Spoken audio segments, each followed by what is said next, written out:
Hello and welcome back to Code Over Time. My name is Kev, and in this video I want to talk about some performance and scaling concerns that you might have while working on a web project like Varcade Games or any kind of similar client server project. So let's just jump right into it.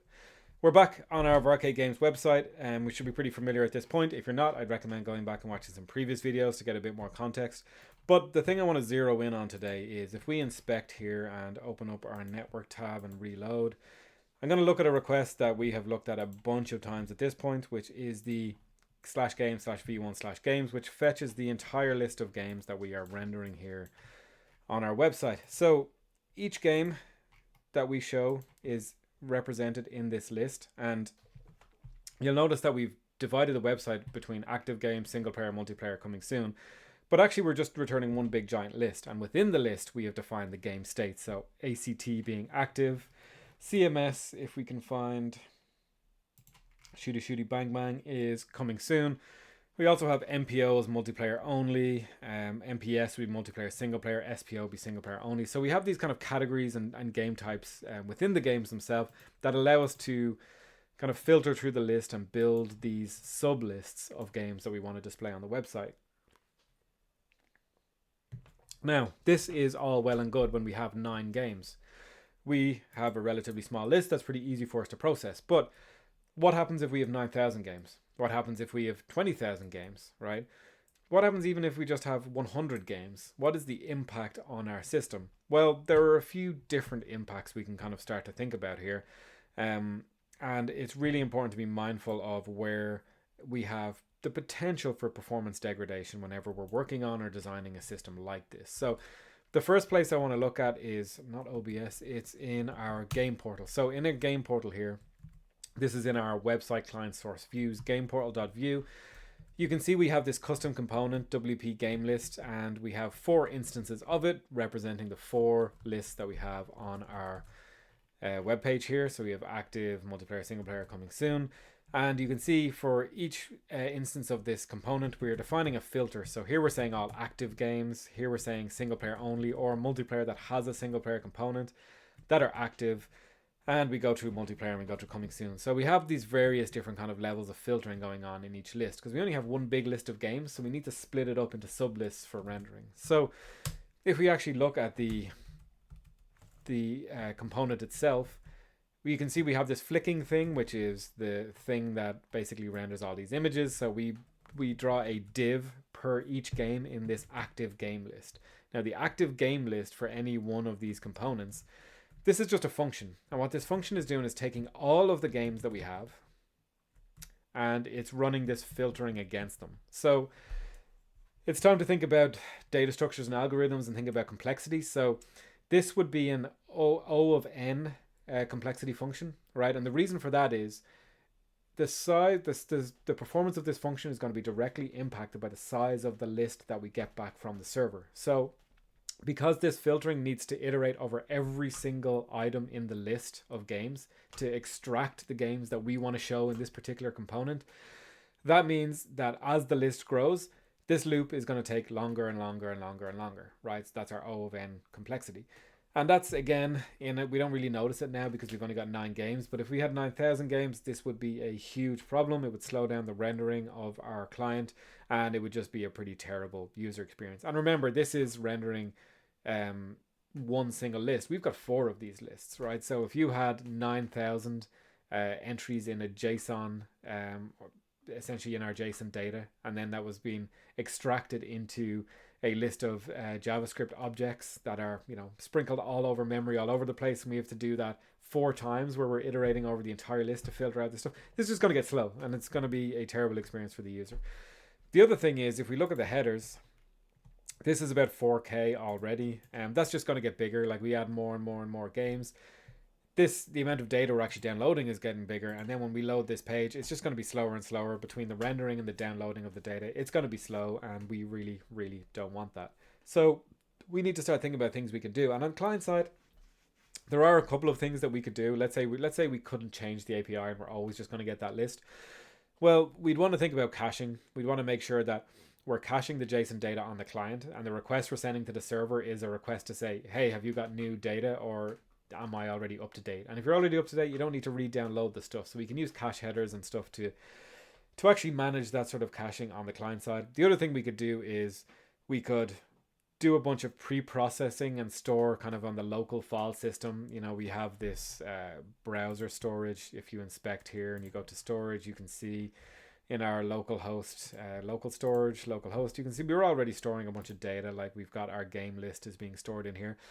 And we could actually do a bunch of processing to the extent that your first load is really slow, but then we've already done the pre-processing. So every subsequent load, we're just reading from local storage and we're rendering that out. So we've got a couple of options there. Not ideal, but we can work with that.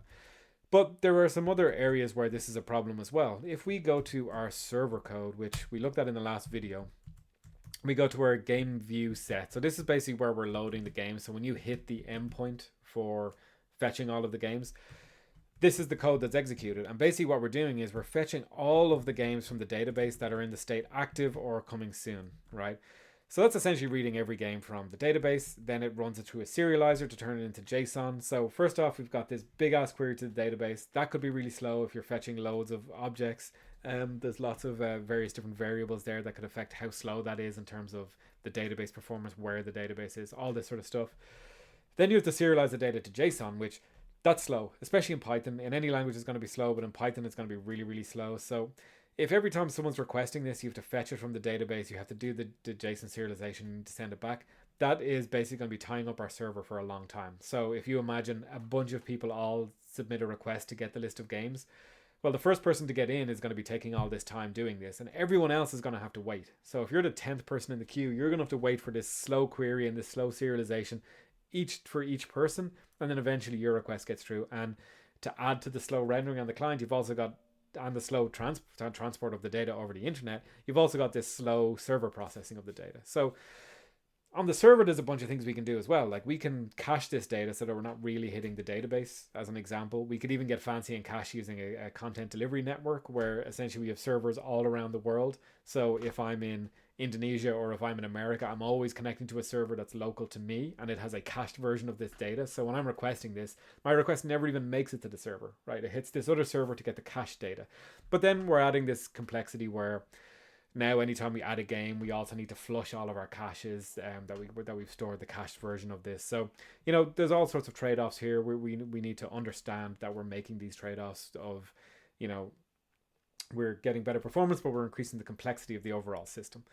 Some other things we can do, we can change how our data is structured. We can change how our API is designed. You know, maybe we have separate tables for active versus coming soon games. Maybe we have an API that doesn't fetch all games, but fetches all multiplayer games, or fetches all games of a specific genre. Maybe we want to divide it up along those lines. So our API can do lighter requests for the data to smaller, for smaller subsets of the data.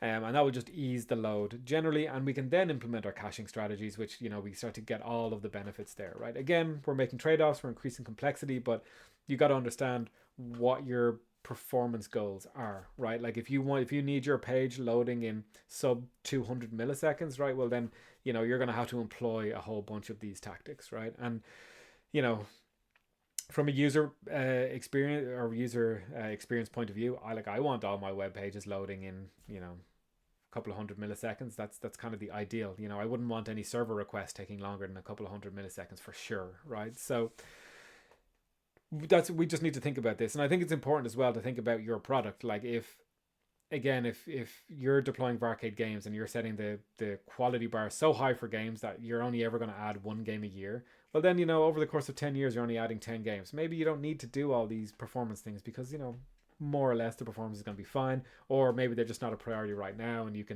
can add them later on. But the key thing is just to be aware of where these potential performance and scalability bottlenecks are, right? That's the real key thing. You need to understand what are the points in your system where, as data starts to grow, right, in an unbounded way, especially unbounded numbers are terrifying, things that can grow indefinitely. You need to be really, really conscious of that and start putting limits on these things, because things that can grow often will grow, and then you can end up with like really unexpected weird behavior, and generally your system will get slow and kind of sluggish and just not nice to work with or use from a user perspective more so. So that's pretty much all I wanted to cover in this video. I think it's really important, again, if you're a full stack engineer especially, I think it's really useful to understand both the front end and back end implications of performance and scalability thinking, where you could have an API in the server that's really optimized for fetching data on the server, but actually the format of the data makes rendering on the client really, really slow. Or maybe you have your data set up so that rendering on the client is really fast, but actually that puts a lot of overhead on the server, meaning the server now has to add a bunch of complexity to be able to support that sort of an API design, right? So it's important to understand your data, how it's going to grow, where your scalability limits are going to be. Don't prematurely optimize. If you know you're not going to have that many users and you're not going to have that much data, well, then you don't need to spend as much time doing these sorts of optimization techniques, right? That's it. Product by product, system by system, this is going to change, but it's the awareness that's important. You need to be making these decisions consciously. Don't just do this because it's easy. Do it because you know it's suitable for the performance targets that you have for your product. Anyway, that's all I wanted to talk about today. Again, just have a think about this stuff. Think about the performance of the system on the whole. Think about the individual areas and think about how you can start mitigating some of these things. I talked a lot about like caching and stuff like that. We'll go in depth into all of that stuff in future videos, so don't worry about it right now if it's kind of complicated and you don't understand it, but feel free to go Googling and go try and get an understanding of all this stuff yourself. I think that would be worth a lot more than even me explaining this stuff to you. Next video, what we are going to do is we're going to dig into the Python server side a little bit more. We're going to get a bit hands on the code. We're going to run some unit tests, integration tests. We're going to run type checking. I'll show you how I've set up tests for Python so that they run in a container, so that the tests that we run on our machine are the exact same as the tests that run on GitHub in our automation, and all sort of fun stuff there. So if you're interested in that, please subscribe, like the video, so you'll get notifications when the next video is out. Any questions, throw them in the comment section or in the Discord. And other than that, have a great day. Thank you very much for watching.